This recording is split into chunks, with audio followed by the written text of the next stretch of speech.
Good morning mga pangyaw. Andito na naman tayo sa ating gawain. Nakita nyo ba natin itong mga dry goods na to, mga daing na mga inject.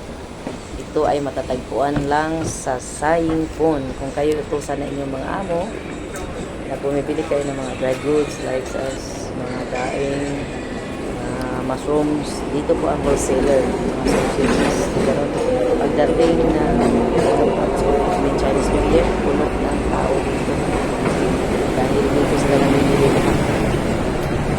Sa Saingpon, nandyan kasi lahat yung mga tindahan ng mga dry goods. Kapag tayo ng Chinese.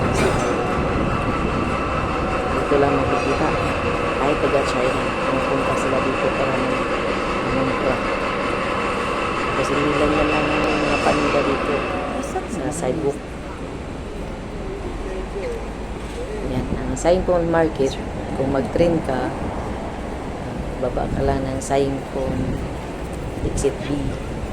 Yan, tuloy lang yung lakad yan, pabalik ng paglabas is pakanan lagi or mag number 10 na bus. Sa harap mismo naman yung stop niya. Basta nakalagay naman sa bus is Saingpon or Suikay.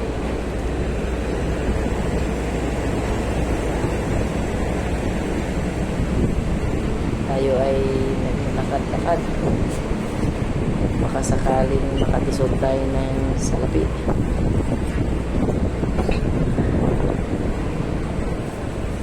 May mga damitan din.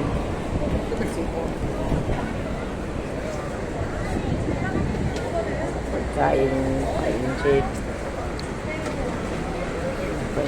Pinoy. Dito ang prutas na mura. Sa baba, sa may tramway. Kabili ka dyan ng prutas. Mura ang panindan na dyan, pati gulay.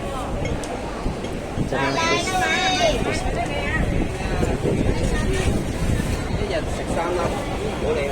Kaso nga lang, hindi ka pwedeng bumili ng plastic. Kailangan sa isang tabi talaga bumili. Kung big family, hindi ko mamili. Pero kung isa lang pakainin, lugi naman kung mag-ista ka ng gulay. Dito naman yung mga wonton. So, sa side na to, ito ang the best wonton o suikaw. Dito sa side ko niya. Makapili ka dyan. Makikita mo talaga na ginagawa pa lang nila. Tapos, ano mo lang na